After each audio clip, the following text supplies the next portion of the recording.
రెండు విషయాలు. ఒకటి,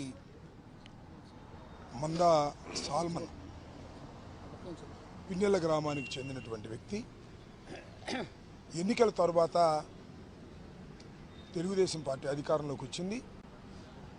ఆ ఊర్లోకి వెళితే పోలీసుల సహాయంతో తెలుగుదేశం వాళ్ళు చంపేస్తారని భయపడి ఊరు బయట బ్రతుకుతున్న సాల్మన్ భార్యకు సుస్థి చేయడంతో అనివార్యంగా ఊళ్ళోకి రావాల్సి వచ్చింది. ఆయన ఊహించినట్టుగానే ఆయన్ని కొట్టి అతి దారుణంగా చంపారు. దీనిలో పోలీసులు ముద్దాయిలకు సహకరించినటువంటి పరిస్థితి కనిపిస్తూ ఉన్నది. ఎందుకంటే 10వ తారీఖున ఆయన మీద దాడి జరిగితే అదే రోజున ఆయన తమ్ముడు సోదరుడు ఫోన్ చేసి చెప్తే పోలీసు రియాక్ట్ కాలేదు. 11వ తారీఖున భార్య వెళ్ళి కంప్లైంట్ ఇచ్చినా రిజిస్టర్ చేయలేదు.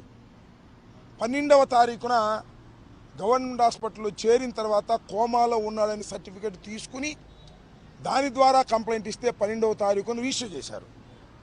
కోమాలో ఉన్న పేషెంటు అని డాక్టర్ సర్టిఫికేట్ చేసిన దాన్ని కూడా చూసుకొని 324 చేశారు.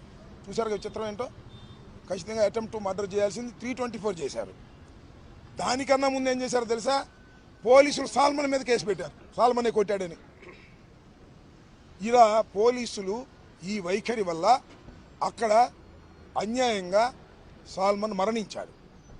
ఇదే విషయాన్ని పోలీసులు నిర్లక్ష్యమైనటువంటి విధానాన్ని డీజీపీ గారి యోధాని వచ్చాం, ముందుగా ఇంటిమేట్ చేసి వచ్చాం. అప్పిరెడ్డి గారు లెటర్ రాశారు, మెయిల్ ఇచ్చారు, మేము వాళ్ళు 11 గంటలకు వస్తామని. సమాధానం లేదు. 4 మంత్రులు, మాజీ ఎమ్మెల్సీలు, ప్రస్తుత ఎమ్మెల్సీలు, మాజీ ఎమ్మెల్యేలు అందరం వచ్చాం. చాలాసేపు అక్కడ కూర్చున్నాం, సమాధానం లేదు.